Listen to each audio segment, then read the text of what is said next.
Hola, ¿cómo están? Hoy fuimos a hablar con Ceci Fanti. Ella es la creadora, la fundadora de Céspedes Libros. Además es autora de La chica del milagro, de A esta hora de la noche y de La invención de un lector. En este caso fuimos a preguntarle qué libros disfruta leer con su hijo.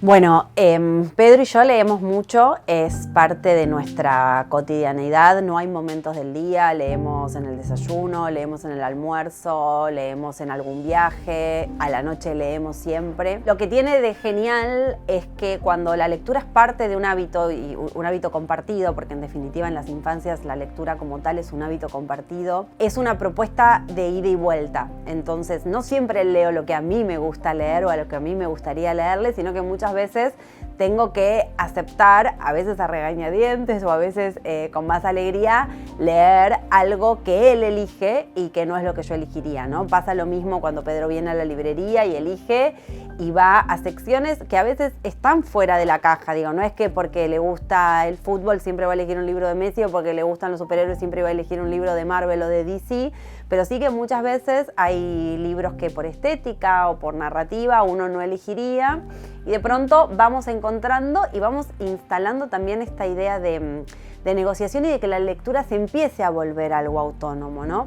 En general, mis historias favoritas son las que tienen mucho humor, ¿no? Como que me gusta esta idea de los cuentos que tienen muchos personajes y que hay humor y que hay un chiste y que la trama a veces necesita que uno lo acompañe un poquito más como en cierta explicación, contarle un chiste o contarle por qué, no sé, el nene tiene un pato en la cabeza o por qué un oso se roba ramas de un árbol porque está compitiendo en un campeonato de avioncitos de papel, ¿no? Como ir acompañando también esas tramas que a veces se presumen, porque nosotros como adultos presumimos complejas y quizás decimos no es el momento. A veces también es muy estimulante probar como hacia dónde lo lleva a él esta complejidad, qué es lo que él puede leer dentro de todo eso, porque las devoluciones después son fascinantes, ¿no? Esas conexiones que aparte ellos empiezan a establecer quizás en la estética de un mismo autor o de un mismo ilustrador o en lo que puede ser una relación por los personajes, porque el personaje de este es un oso y el del otro es un pato, y entonces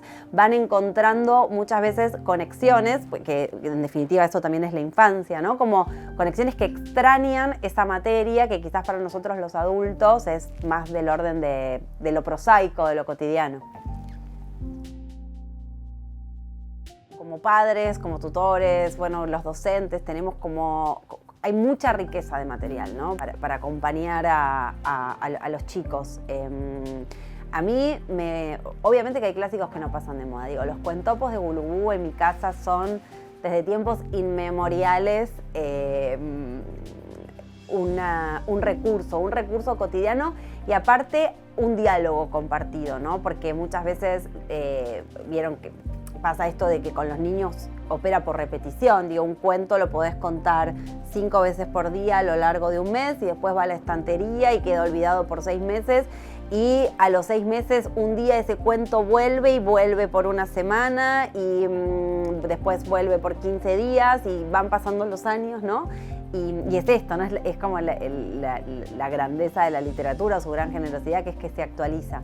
Entonces con los cuentopos nos pasa algo en casa muy lindo porque Pedro los leemos y los escucha porque están en Spotify narrados por María Elena, algunos de los cuentopos.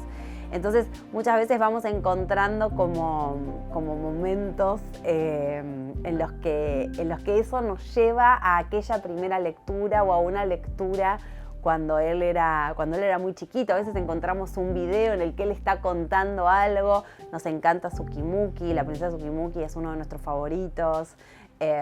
Murrungato del Zapato también, lo leemos un montón. Y después hay autores que también sabes que son siempre un lugar seguro, ¿no? No sé, Oliver Jeffers es siempre un lugar seguro, ¿no? Sus historias son tiernas, son inteligentes, son desafiantes para los adultos y para los niños también. Nos encanta leerlo a Nico Schuf, pero porque nos desternillamos de la risa. Nos pasa algo parecido con Melina Pogorelsky y Gaby Burina. El libro Como Chanchos es de lo más espectacular que leímos juntos por las ilustraciones, por los colores.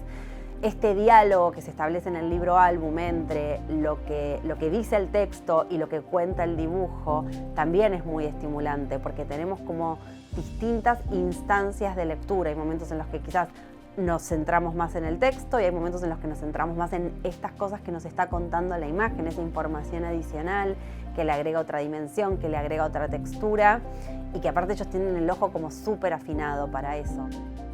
Y Sol es como un gran clásico, ¿no? El patito nos ha acompañado y nos sigue acompañando, ya está un poco machacada la caja y tal, pero esta idea de un libro con un formato distinto, también esta idea de los formatos, de la materialidad. El libro infantil invita mucho, ¿no? No solamente por los colores y por el papel, por las tipografías, porque digo, en un libro de adulto uno en general tiene una tipografía súper estandarizada, con tamaños interlineados muy estandarizados, y el libro álbum, el libro ilustrado, se permite jugar con la tipografía, con los colores de esa tipografía, si es imprenta mayúscula.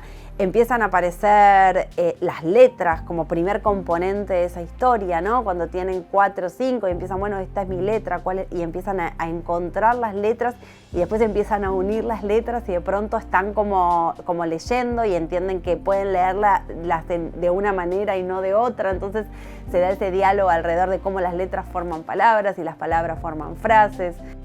Bueno, ¿no? Como que como que tiene un coletazo educativo en sí mismo, ¿no? Es como, no es algo que uno está buscando. Uno no sé si está buscando que los chicos reconozcan las letras, y si no, como que está tratando de generar un hábito de mostrarle un mundo.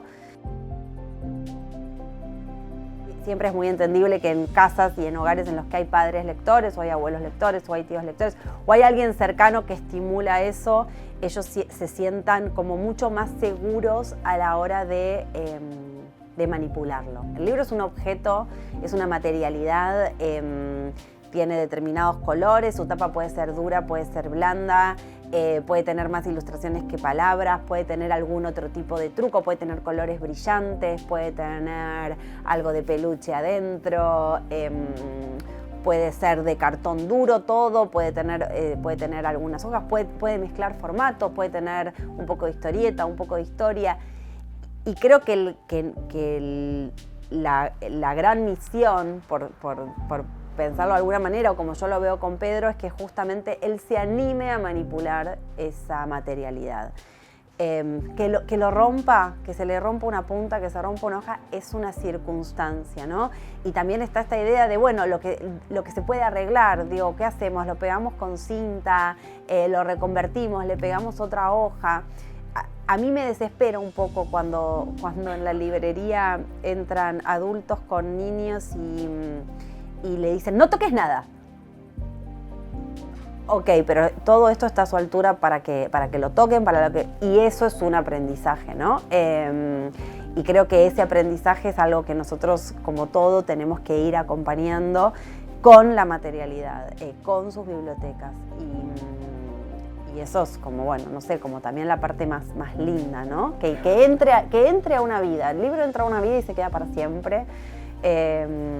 Y esa conversación se queda para siempre. El otro día leía en un libro a una autora que hablaba de la edad del pavo de Elsa Bornemann, ¿no? Y entonces vuelve a traer una escritora que marcó como su infancia y la de muchísimos otros. Entonces ella dice Elsa Bornemann, y a mí eso me resuena. Y hay algo de volver a traer esos libros que cuando éramos chicos leímos, nos encontramos, nos empezaron a abrir el camino al lector que bueno, que es como fascinante compartirlo con los hijos.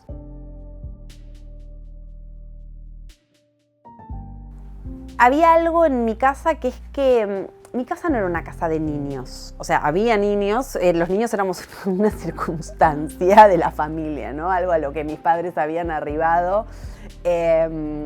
Indudablemente con mucho amor, pero con muy poca idea de cómo uno se vincula con un niño. Que creo que es parte de toda una época, ¿no? Mi generación, creo que estamos muy atentos a cómo nos vinculamos con cualquier niño, pero particularmente cómo nos vinculamos como familia, cómo nos vinculamos con el otro, cómo lo reconocemos, el lugar que tienen los niños en las familias, en las decisiones familiares, en las conversaciones. Eso en mi casa de chica no pasaba, ¿no? Pero lo que sí pasaba era que había una amplísima presencia de libros de todo tipo, porque mi papá era súper lector. Entonces los libros eran parte de nuestra casa. Mi papá salía a trabajar y cuando volvía a la noche siempre venía con bolsas con libros usados. De nuevo, para él, no es que traía un librito ilustrado para mí. Y había algo medio de que es una idea muy vieja, pero muy propia de una época, que es como, los libros con dibujos no sirven, ¿no? Porque se terminan rápido, son muy cortitos, que a veces es un argumento que nosotros en la librería escuchamos y tratamos de desarmar por esto, como la cantidad de historias que te puede ofrecer un único dibujo, la cantidad de historias que te puede ofrecer esa conversación, pero bueno, eso en mi casa imperaba mucho. Entonces, tuve la suerte de que yo tengo un hermano un poco mayor, 6 años, y él era un gran lector de cómics. Entonces mi gran entrada a la lectura y a la literatura fue con los Asterix, los Tintín y Mafalda, ¿no? Que eran transgeneracionales, porque mi padre también leía Mafalda y se moría de la risa, y también leía Tintín y le parecía fascinante, y también leía Asterix, o iba con mi hermano a buscar los nuevos números y los compartían. Pero no tenía ese lugar de la literatura para mí, la lectura para mí. Sí, cuando de pronto yo empecé a participar de estas visitas a las librerías de usados, en algunas caminatas o en algunas salidas familiares, se me permitía como ese premio, ¿no? Y entonces así conocí una colección que me acompañó desde que supe leer a los 5 o 6 hasta los 10, 11 sin parar, que fue La Panflauta, ¿no? de Editorial Sudamericana, en la cual había autoras fascinantes como Graciela Montes, Sandra Siemens, o novelitas, ¿no? Novelas breves, o cuentos, o poemas. Después empezó a pasar algo que fue como muy parte de los 90, que era que los diarios recuperaron este formato de fascículos, ¿no? Entonces salían los fascículos coleccionables, entonces salían como pequeñas historias, El Principito o algún cuento vinculado o con alguna fecha patria o con algún autor o con alguna temática. Me acuerdo que en una época salió toda una colección de mitología griega y nórdica, entonces bueno, ese fue como el ingreso a ese otro mundo, ¿no? Como con otros dioses. Y muy rápidamente, porque también era lo que más se leía en mi casa, lo que más habitaba la biblioteca de mi padre, entré en el policial. Como a los 11 ya estaba leyendo Agatha Christie, no existían, el género de literatura juvenil tal como lo conocemos ahora, con una profusión inmensa de autores contemporáneos, historias que quizás se desprenden de la época o tratan de abordar alguna problemática de la época, eso se encontraba en los clásicos, se sigue encontrando en los clásicos, pero en ese momento se encontraba en los clásicos, entonces uno pasaba de quizás alguna pequeña historia detectivesca a Sherlock Holmes, Agatha Christie, ¿no? Y de ahí, bueno, como que el camino era, si te gustaba el fantástico, todo lo que tenía que ver con Narnia y ese universo, o Tolkien. Harry Potter surgió cuando yo ya tenía 14 años, entonces como que Harry Potter para mí fueron el primer y el segundo libro, pero después ya me da un poco de pudor porque tenía 17 años que hacía leyendo un maguito, ¿no? Porque se me mezclaba como también la experiencia vital de la adolescencia con este nuevo libro, pero bueno, los leí cuando me volví a desprejuiciar y entendí lo que significaba para mí también la conexión con esas historias.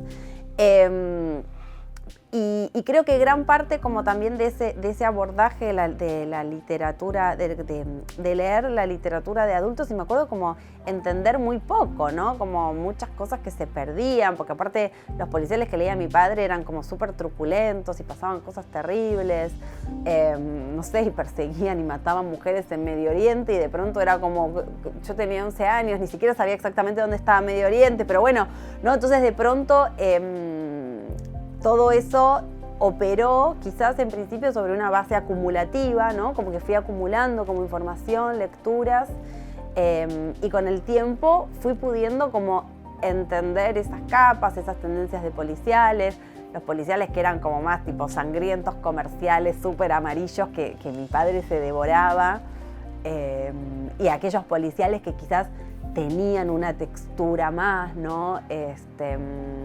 Y una búsqueda propia, o ese autor tenía una voz determinada. Entonces, pienso que a veces pasa eso, ¿no? Como que como que uno se va convirtiendo en lector a partir de un montón de estímulos y una búsqueda que casi intuitivamente va llevando a otra y que nunca deja de operar, ¿no? Como que yo creo que esas lecturas que yo hice en la infancia y que después fui haciendo y que fueron como que se hubieran ido generando como un callo, ¿no? Sobre lo que se asentó todo lo demás, pero no se endureció a diferencia de un callo, ¿no? Sino más bien todo lo contrario.